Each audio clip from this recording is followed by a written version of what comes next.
Now for something a little bigger. A Dewalt table saw. Customer says this one here is actually burnt out and needs a new motor. So I'm going to see what we can do with it. It is the DWE7492 Type 2, and she's actually 240 volts.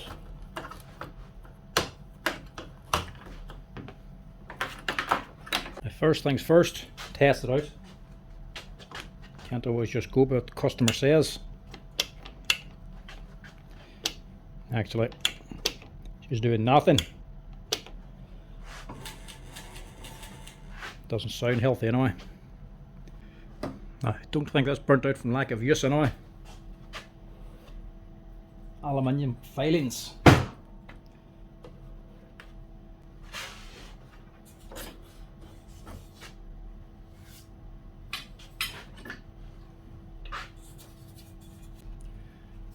It's actually full of aluminium shavings. So it looks like this wasn't cutting timber. It's been cutting metal.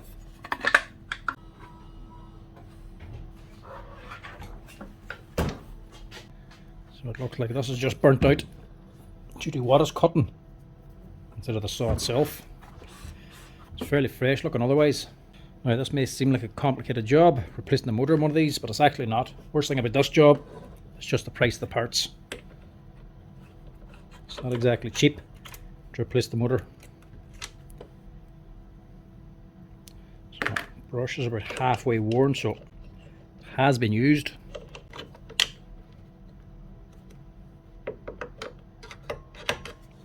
There's actually no brush on this side. I see somebody's already been looking at this. Flip it over so the blades sit at a 45-degree angle. That'll give you access to get onto the motor. Now it's just 4 screws to hold on the housing.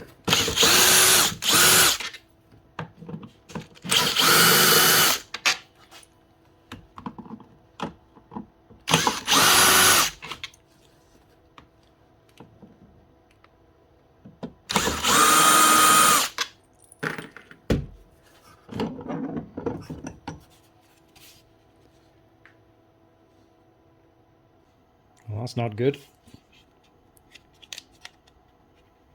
Thought it was just an armature on this. And field is also melted.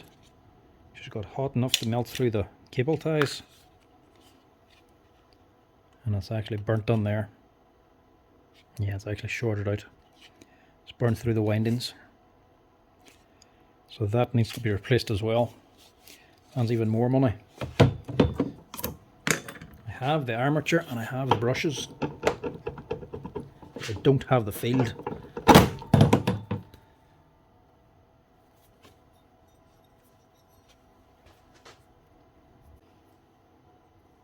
So that's blowing out the airlock. So this is definitely gone. That cost around 170 or 180 euro. The field, that cost another 160 or 170. Brushes cost another 20. So by the time I put labour and VAT onto this here, you could be looking at around 450 for this here repair.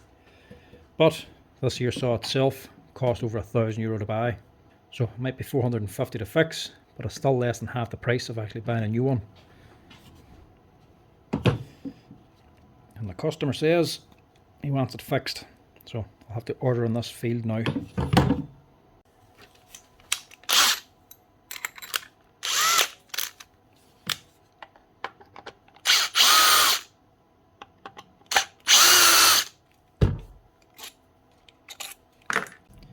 Take the screws out, down on the bottom here on the brush holder, wee spade connectors. Just pop them off as well. We want to just see what the housing's actually like, just in case that's gone as well.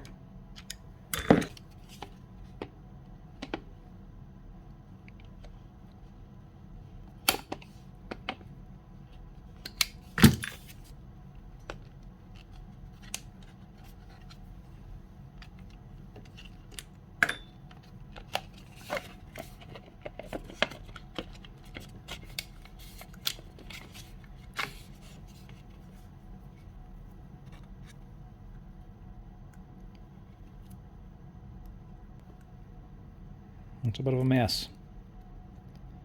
Right, so that field must come with the cable itself.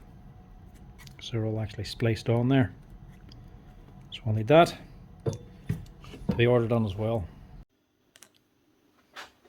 Right, a few bits and bobs on. Set of brushes. The actual armature. That's the number there. And it's not cheap. It's 177 plus the VAT.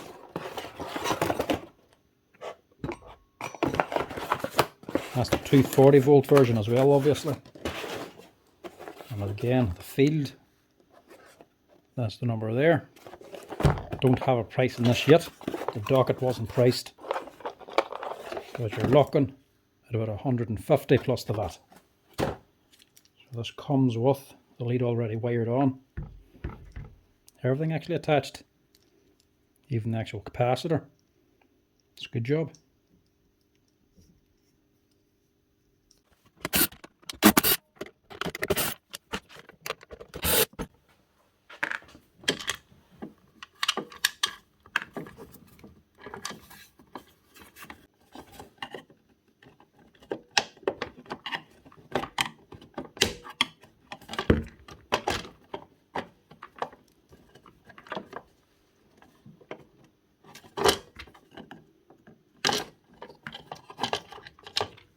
That off.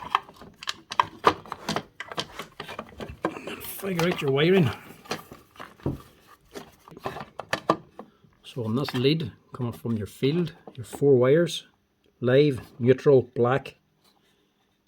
Is it a beige or a white sort of colour? Your live is going up here, it's connected to your capacitor.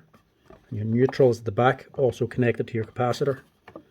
Your beige one is over here in the middle.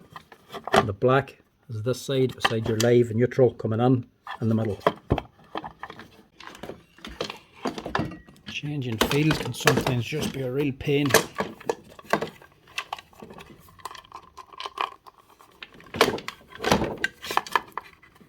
You also have to take this off.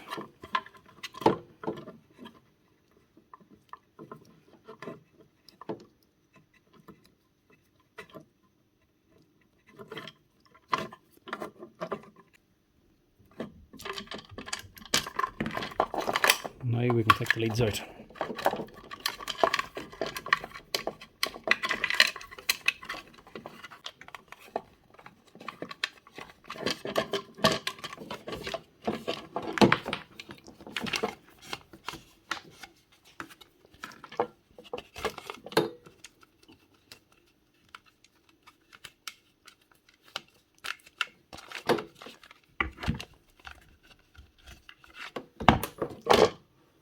Right, get rid of that.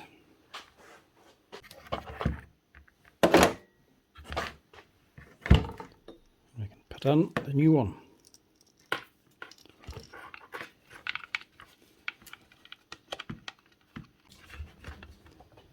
Now, it's best to get your field hooked up now when it's actually out. Easier to do. I'm going to drop this in, tuck the wires to the side and actually connect up spade connectors into the brush holders down here, which is a little bit fiddly and hard to do on camera. I don't know if you can actually see in there.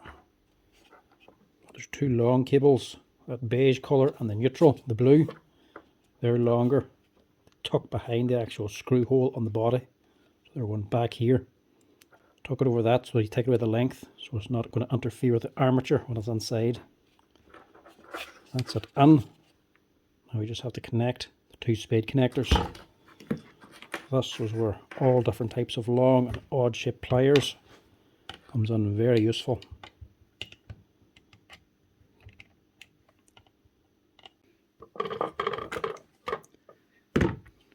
Fair warning, they are not easy to get back on.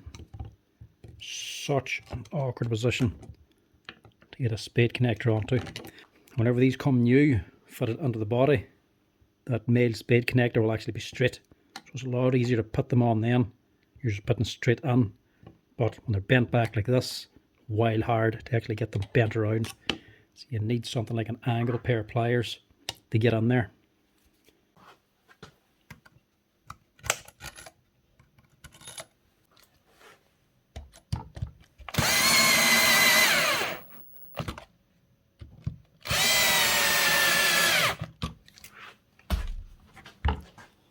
that in and secured.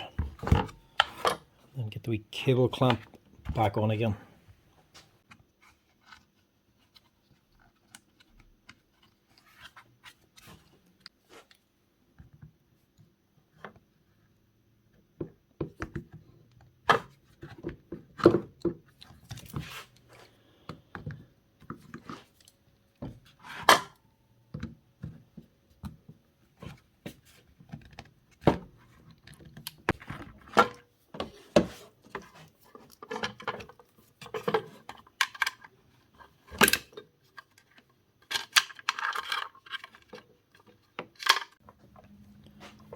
First, fit this ferrous ring again. Not essential, but may as well have it fitted.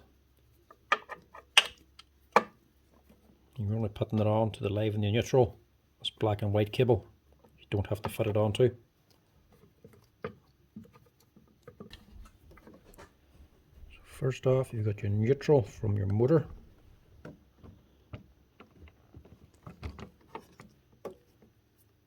You've got this white or beige coloured cable in the middle.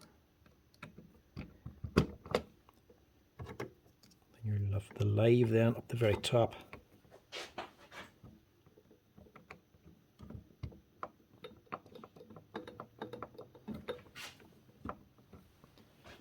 And this black cable goes over on this side in the middle.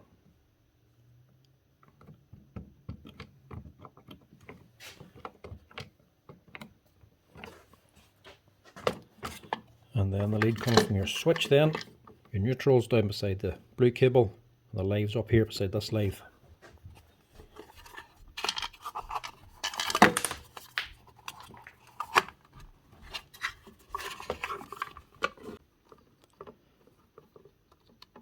I do hate these things.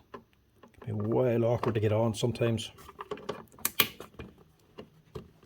So if you'll excuse me, I turn the camera off and curse and swear at this thing for a little while.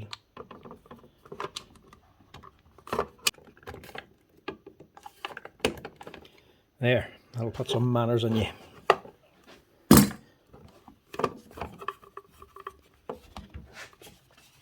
Now, we're good to go.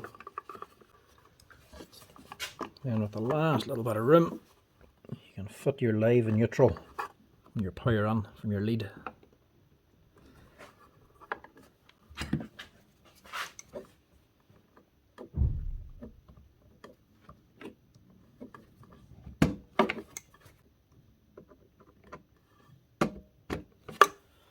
There.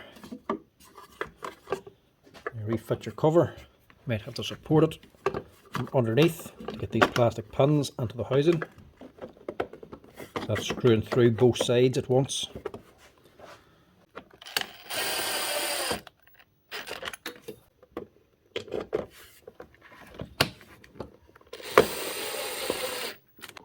Now with that out of the way, we can refit the armature, or the new armature.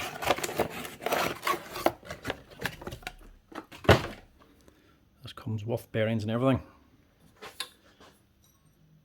So it should just push in.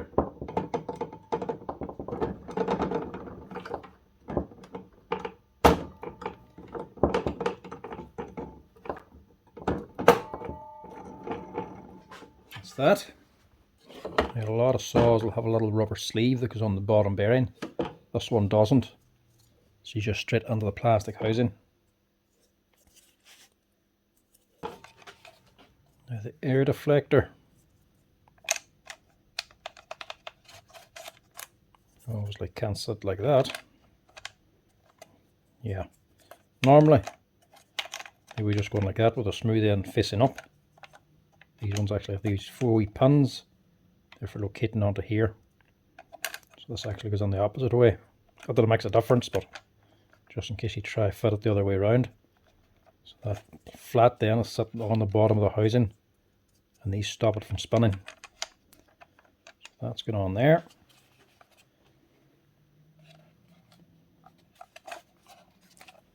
And just twist that, take the kink out of the lead.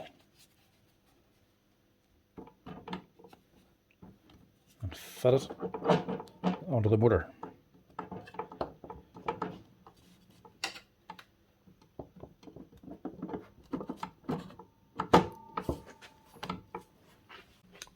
It's not all that tight a fit, so it's fairly easy to press on.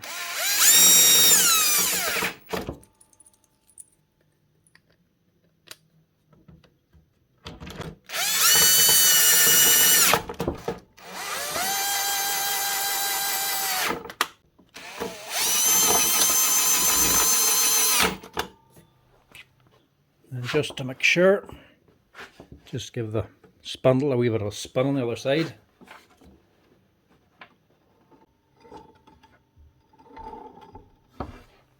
Never put the brushes on and start the motor until you actually turn it by hand, just in case something like that air deflector is not fitted correctly or kinked, or there's a wire from the field actually touching the armature, or even just the bearing, the housing could be worn out or something and the bearing could be moving too much. Give it a turn, and if you feel any resistance or you hear it rubbing or grinding, even the slightest little bit, take it apart again and see what's actually causing the noise. If it's the lead from the field touching the armature, it'll only run a very short time before it shorts out and cooks everything you've put onto it. So always turn it and make sure it's right before fitting these.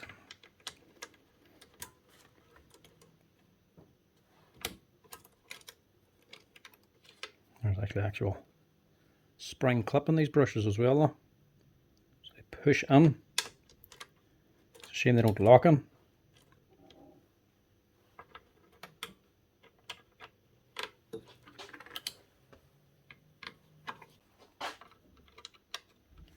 Always keep a wee stubby screwdriver as well for actually working on table saws like this.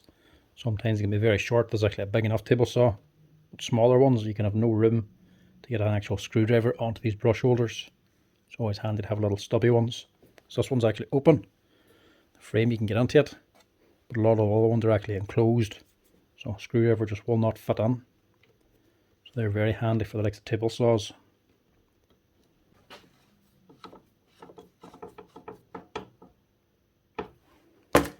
Right, hopefully that should be her.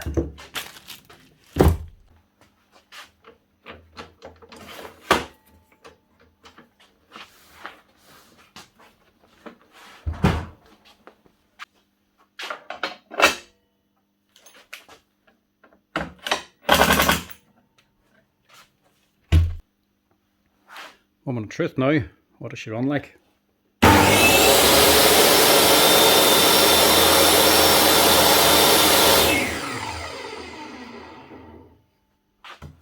Sounds good.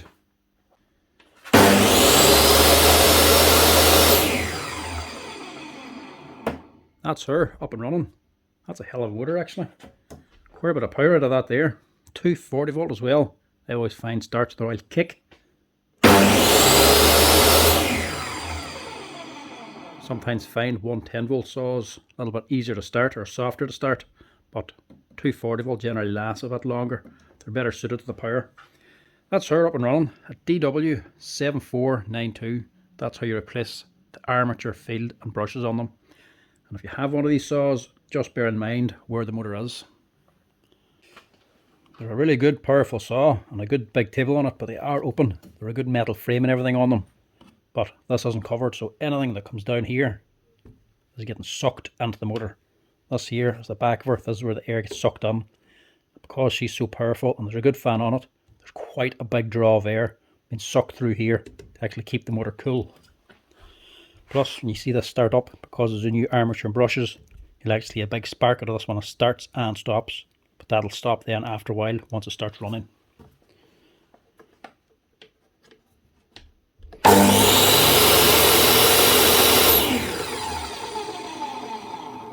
See what I mean?